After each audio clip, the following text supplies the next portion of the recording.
All right, so I just got it off the trailer, but see, we got trashed fenders. Luckily, I have some extra fenders. The doors are in pretty decent shape. There's like little things like that I can fix. The bumper, the roof looks great. The hood, it has those hood pinholes drilled, and then it's like kind of divoted. This fender is messed up down here, but well, it's shredded there too. This door's got a couple little dings.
Get some front lights working on this thing.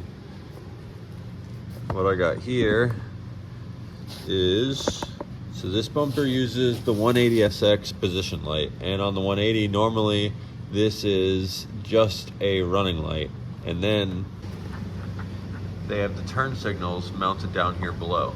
But in the factory 240SX, this is the pigtail, where it's a dual filament bulb and it does running light and turn signal off of the one position.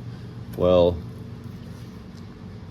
the light housing on the back of this can only fit 194 bulbs, so we're just going to turn this into a turn signal.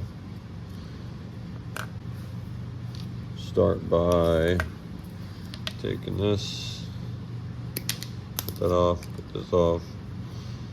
The middle wire, turn signal, ground, running light.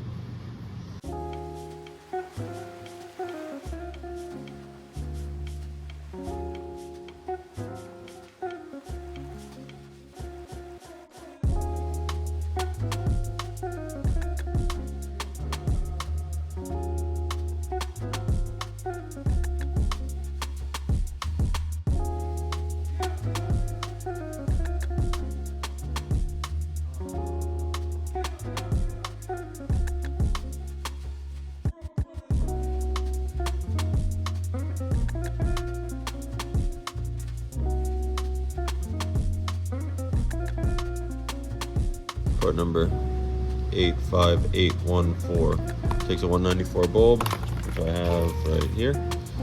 Some orange ones.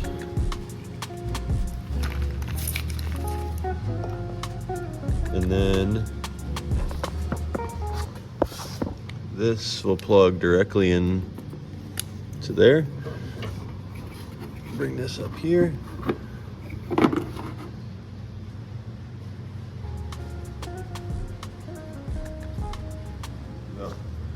That's one. Now just repeat the process on the other side.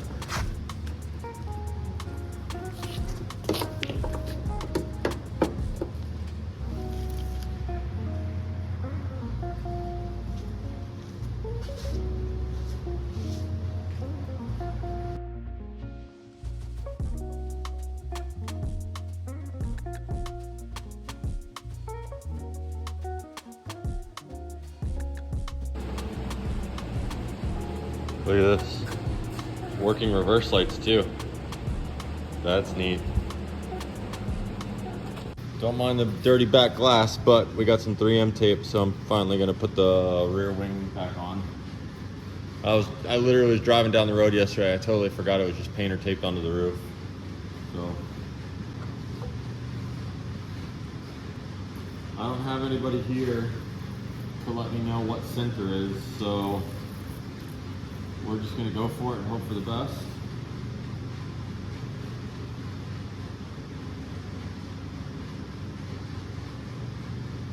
Looks about right. Gotta be. Oh, it's crooked. It's crooked. Shit. That shit sticks so good. I hope that's straight. Nope.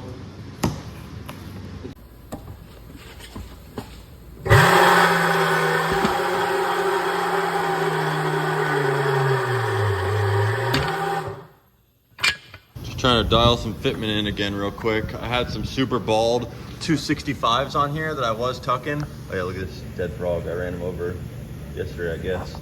But I had some 265s on here before that I was tucking. And now with the 235s, I had to pull some camber out. So I still got a little bit more ways to go. And now that I pulled the camber out, I got to raise the car back, or lower the car back down. So the first day I drove this car around, I really only had one complaint. The car was kind of bouncy, but it's because I set up the coilovers half-ass.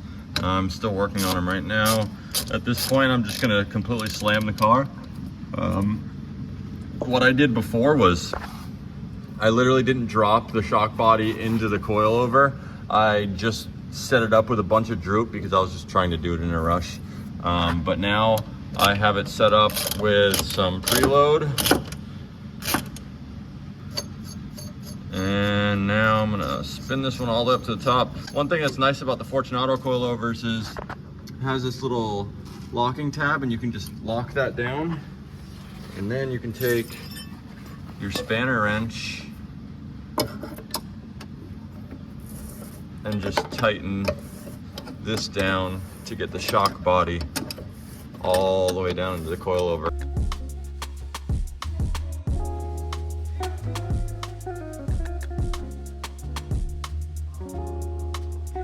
Just got it back on the ground. Looks pretty decent. I would have liked to go a touch lower, but with pulling out the camber, that's as low as I could go. So it's still pretty good fitment though.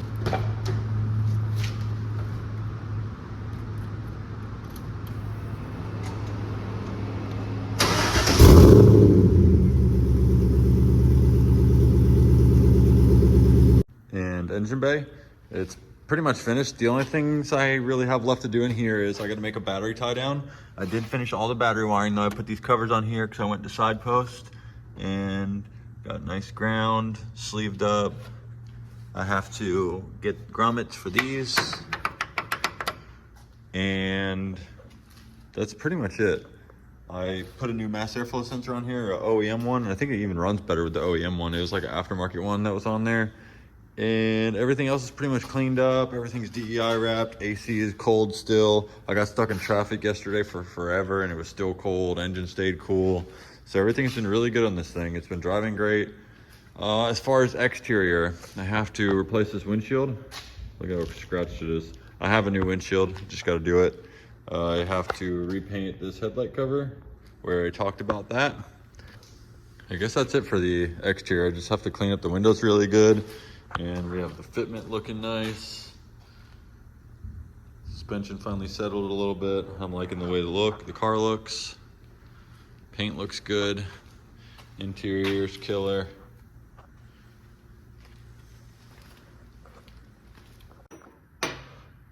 Okay, so now we've got our block cut and I'm gonna start making some marks on it. So let me find where the seam isn't. So we don't want to use that seam because we're going to be drilling through there. So this end is going to be the end that gets a hole drilled in it. So that means we're going to cut off this all the way around. Don't worry, I'm going to get a tape measure and get this square. I'm going to cut that off. And then I guess I need to cut that off and then get my next measurement. Next tool, bandsaw. I'm sure you can also use a knife for this or cut off real, but we're just going to cut just the edge off. Can't see, how can you? Can't see there either, can you? Well, I can't hold the camera there for you. You can kind of see. Alright. And then take this and flip it up. And bandsaw again.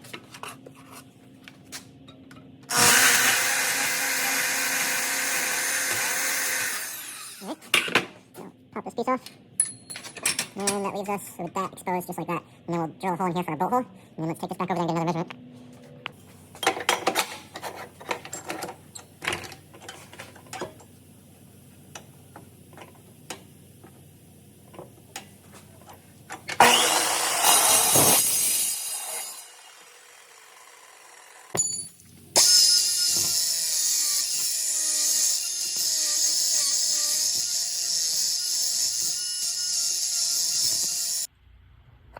So, got these brackets painted up, and we're gonna simply go like that, and then bolt it in.